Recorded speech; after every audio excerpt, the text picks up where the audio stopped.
The day my husband took me for a pregnancy checkup, he got a call from his old flame. Just a simple "I miss you," and he left me standing on the curb without a second thought. I expected to lose it, to yell and scream at him, but I didn't. I just stayed quiet and calmly booked an appointment for an abortion the next day. But when my husband found out, he completely lost it, practically shoving his beloved out of his arms, begging me in tears to forget him.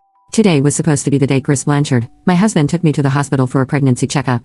Halfway there, his old love, Fern Robbins, called to tell him her son had a high fever. Without any explanation, he told me, his 3-month-old pregnant wife, to get out of the car and drove straight to Fern's house, which was in the opposite direction. He left me stranded on a deserted road. The heavy snow that night had turned everything into an icy mess and I slipped and fell. Pain shot through my stomach like 100 needles stabbing at once. A kind stranger found me and drove me to the hospital. I was so glad to hear the doctor said my baby was fine. After the checkup, I kept calling Chris, hoping he'd come pick me up, but he never answered. Call after call went to voicemail or a busy signal. But when Fern called him, he picked up right away. It reminded me of how things were before we got married. His phone was always on, always waiting for my call. I went home, my heart heavy, and just collapsed on the bed. Chris came back around 1 and Oiden muttering under his breath as he walked in. "You went to bed already? You didn't even leave the light on for me." I used to wait for him no matter how late he came home. And if I fell asleep, I'd leave the bedside lamp on. But tonight, I just didn't have it in me to care. I turned over, facing away from him, and leave his questions on air. He clicked his tongue in irritation. "Are you serious right now? Fern's son had a 102-degree fever. If I hadn't taken them to the hospital, he could have ended up with brain damage. Show a little compassion, would you? Did you think about me at all when you left me on the curb in the middle of a snowstorm? Did you even care if I managed to get to the hospital or not? I'm pregnant, for heaven's sake, with our baby," I snapped. "Who's your wife, Chris? Is Fern so incapable that she can't call 911 on her own? Why does she have to ask someone else's husband to deal with her problem?" I kept going. Chris let out a long, exasperated sigh, looking at me like I was losing hold. "Don't be so petty, Elodie. Fern's just returned from England. Her British husband divorced her and she doesn't have anyone else here. I'm the only person she knows. Things hasn't been easy for her. Raising a kid alone is draining. If there's something I can do to help her, then I had to." I felt tears prick at the corners of my eyes. "Then why don't you just divorce me and go be with her? That's what you want, right?" The more I talked, the more my heart hurt. I remembered the days before we got married. The Chris I used to know would put me first in everything. When I had even a slight cold, he'd be frantic, rushing me to the hospital, ignoring urgent calls from his boss in the process. But now, he was like a stranger, indifferent and distant. Maybe he saw the heartbreak on my face because he softened a little, stepping closer and wrapping me in his arms. "Come on, don't be mad, honey. Forgive me this one time.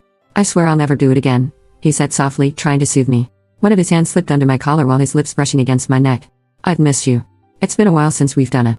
I slapped his hand away hard. "What do you mean, a while? We just did it last month. The doctor warned me, no more sex until after the baby's born, or I could miscarry." All right, Chris muttered, clearly frustrated as he let me go. He grabbed his phone and whatever he saw made his whole face light up. His eyes went soft and gentle and he looked completely absorbed. I called his name, but he wasn't answering. It was like he didn't even hear me. While he was in the shower, I picked up his phone from the bedside table. To my surprise, he had changed the lock screen password. It used to be my birthday.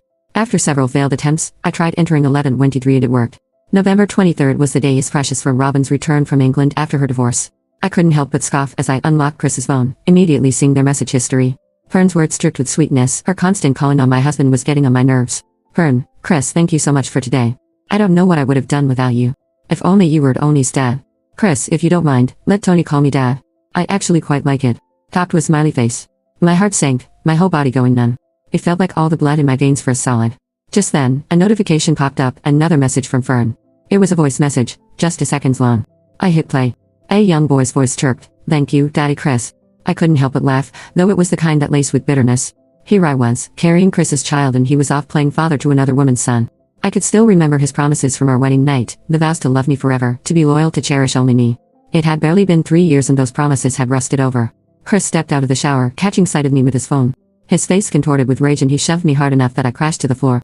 Pain shot through my belly and I had to grit my teeth against it. "What the hell do you think you're doing? Ever heard of privacy?" I stumbled and hit the floor, feeling a sharp pain in my stomach. I gritted my teeth against the pain. "Privacy? What about boundaries?" I spat, struggling to get back up. "You're letting Fern's kid call you dad. What does that make our baby?" "Oh come on, it's just a godfather thing. Why do you have to make everything a big deal?" he said coldly. He didn't even bother to help me up, staring down at me with annoyance, his brows furrowed. "It's not like I'm leaving you to marry Fern. Isn't that enough for you?" His words stung. My thoughts flashed back to 3 years ago when he proposed. He had looked at me with eyes full of warmth back then, his words sweet enough to make bees swarm. But now he couldn't even look at me without disdain, as if I was something he wished he could scrape off his shoe. Just as I was about to respond, his phone rang. I glanced at the screen. He had saved Fern's contact under a ridiculously affectionate nickname, Fernie. He picked up immediately, completely unbothered by my presence. "Hey, Chris," Fern's voice word from the other end. "Sorry to bother you again, but Tony's been fussy all night. He says he misses his daddy Chris and wants you to come and read him a bedtime story." Chris's face lit up like a kid on Christmas morning. He didn't hesitate for a second. AWW, isn't he a cute boy? Well, I can't let him down, can I? Alright, I'll be right there. Wait for me, Tony. Daddy's on the way. Chris, I called out, my voice trembling as he headed for the door, practically begging. Please don't go. Stay here with me. I sprained my ankle when you pushed me. It was true, my ankle throbbed with every slight movement, the pain shooting out my leg like needles. But Chris just looked at me, eyes full of disdain. Seriously, I barely pushed you, Elodie. Stop being so dramatic. He shrugged on a fresh jacket, even taking the time to fix his hair in the mirror and then turned to leave. I could feel my anger boiling over. Chris, if you walk out that door tonight, we're getting a divorce. Divorce? Chris chuckled dismissively. Don't be ridiculous.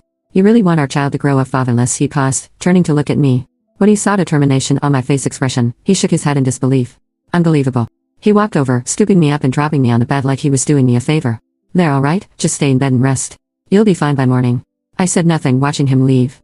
Once he was gone, I pulled out my phone and scheduled an abortion for the next day. I couldn't do this anymore. I had to take control of my own life.